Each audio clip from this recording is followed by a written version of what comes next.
Hello everyone, watching Let's Talk About Prepping. I'm Tyler, your host. I'm just out front stomping on snow because it is incredibly pleasing to me.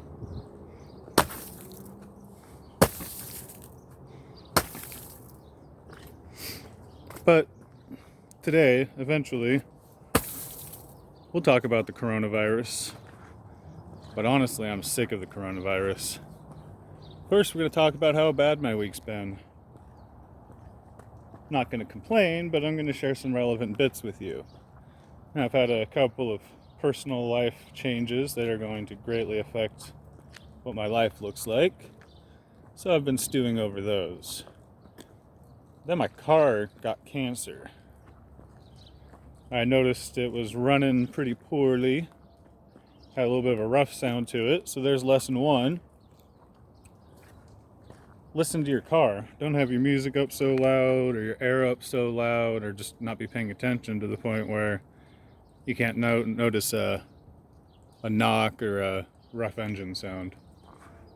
Got home and I found out that my pretty new oil is just completely rotten inside the tank.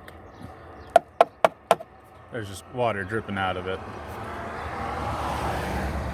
In fact, it looks more like rotten antifreeze than rotten oil, which tells me I probably got a cracked head gasket or a crack somewhere in the block. But I'm lucky that I caught it before my engine just completely blew up. There's a chance I might save it, or at least let it limp along for a few more months after I do a little bit of resuscitation.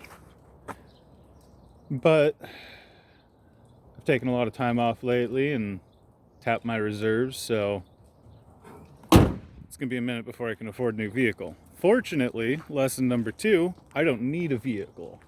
Everything I need in life is within walking distance. That's pretty hard if you live way out in the sticks, or if you just happen to have a job that's an hour walk from your house, even though it's just a few blocks away. But I don't need a car. I do have a family network that can help me to get something to get me by in the meantime, but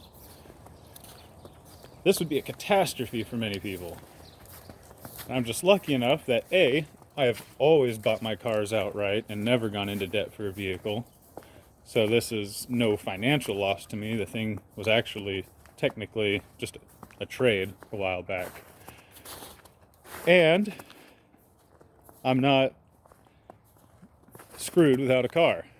A lot of people just, their life falls apart if they don't have a car to do the 10 or 20 things that they have to do on a daily basis that require a vehicle. Picking the kids up, taking the kids to school, taking somebody to a doctor's appointment. If you've got this big old tangled network of things that you have to do that require a car, and that breaks down, or gasoline becomes 5 times more expensive, or just whatever, that is a huge point of failure.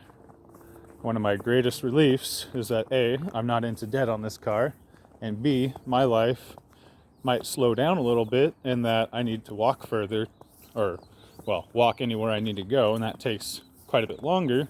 Fortunately, nowhere I need to go is so far away that it's really that big of a deal. I just leave a half hour earlier to get to work. And that's if I don't have a ride from the network of people who can provide me with rides if I need to. Community. So those are just my thoughts. And the last bit of my pretty bad week is this poor thing is just dying. It's actually not too bad up top. This part's frozen okay. Probably has very low insulative value. What's interesting is that I didn't realize how much it sagged in here. It's almost completely melted down to just ground level inside of there. So, rip snow mansion. I don't think I'll be doing this one this year.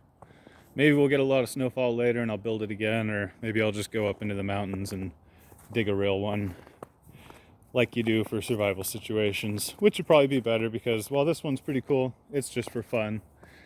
If you guys want to learn how to dig a snow cave to help you survive in the wilderness, this is not the way that you would do it. Maybe we can look at that instead. All right. coronavirus. I'm sick of hearing about it, sick of talking about it. I think in a year, we're all going to be making fun of ourselves for talking about it so much, just like with SARS and everything else. At least I hope so. The only thing I really got to share with you guys is that if you're still looking for masks, and everywhere is out of masks, the last place that I've been telling people on live streams and stuff, the last place that other people might go to look for masks might be a welding shop, like somewhere that you rent acetylene tanks and stuff like that. Now, I know hardware stores are already pretty popular for a suggestion to go find those masks, but if your area has an actual welder shop that is separate from just your Ace Hardware or whatever, they often carry pretty much all of the 3M masks for organic vapors, face shields, all kinds of stuff. And it might be one of the last places that other people are going to go to look for that kind of thing. Other than that, eat a kiwi, eat a lemon, something with a lot of vitamin C. Just be healthy and stay away from people as much as possible. Otherwise, until further notice, this thing doesn't scare me as much as the normal flu. Anyways, hope you're all doing well. Hope that was interesting. Everybody stay safe out there.